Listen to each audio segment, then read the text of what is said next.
Hey guys, Max here, and just about a week ago, as you're watching this, OnePlus held their 9 series launch event where they revealed their lineup of all new OnePlus line phones, and with that came a lot of hype. And so today, I want to find out if that really lives up to the hype.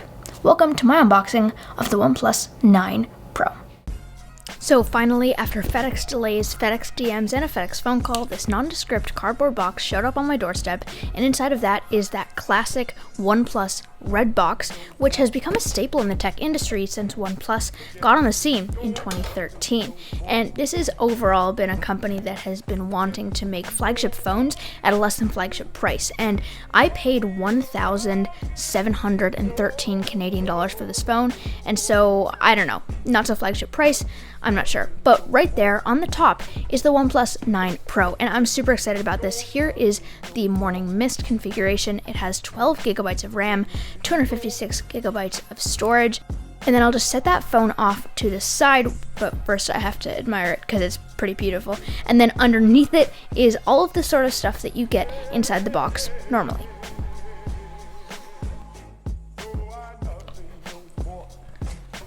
Underneath that little white slip is a welcome letter from Pete Lau. Thank you very much, Pete. And a quick start guide, which will help you get going if you're a new Android user, just like I am. But I know that's not what you were here to see. Sorry, before I forget, I'm Max. I'm a young tech content creator right here on YouTube. So if that's something that interests you, subscribe below if you're not already. And let's get on with the video.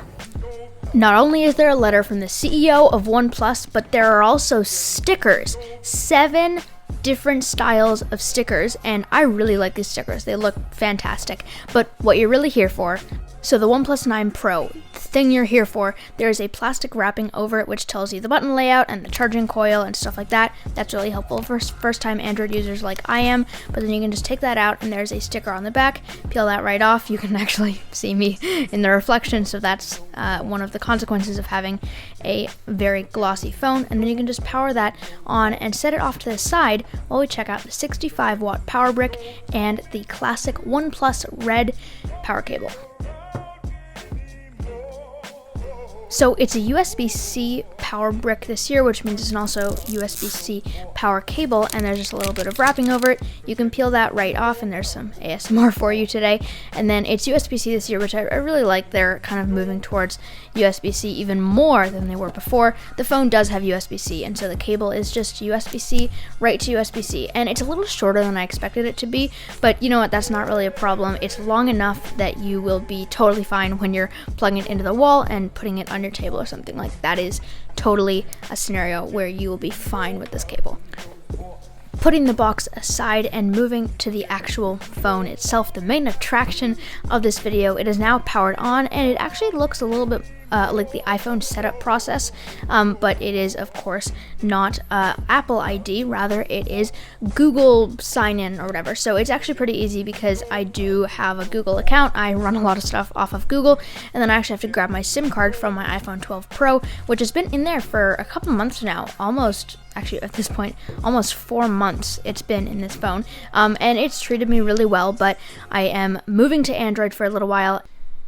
And yeah, it took me a couple tries to get the SIM card tray out, but eventually I did it, and now I am in contact with everyone who I had on iMessage before and who I was texting with before on my OnePlus 9 Pro, so that's pretty good, and it's a pretty easy setup process for messages and your SIM card.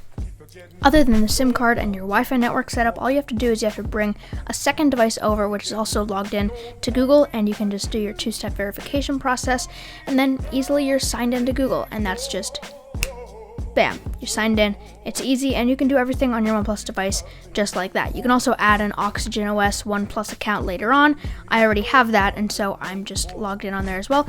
And then you had your fingerprint so that you can scan with your in-display fingerprint reader, and then you can choose your font, and you can choose some customization. You can learn some gestures so it helps you get around Oxygen OS even better. And yeah, it's overall an amazing setup experience, and I was shocked how much easier it is to set up than I thought it was. And for anyone who wants to switch to Oxygen OS or to any other Android phone from iPhone, I really think that you'll be shocked at how easy it is and how much easier it is to set up than you really think that it would be. Because, like, come on, just look at that. You are ready to dive right into your new OnePlus phone, and it's a super easy setup process, especially for someone coming from iPhone who doesn't really know what he's doing. So that's been my unboxing and brief first impressions of the OnePlus 9 Pro. This is my first Android phone ever, so I'll be sharing my experiences as a lifelong iPhone user, testing out Android for the first time in content in the coming weeks, and I'm really excited to see where that goes. So thanks for watching, and I'll catch you guys in the next one.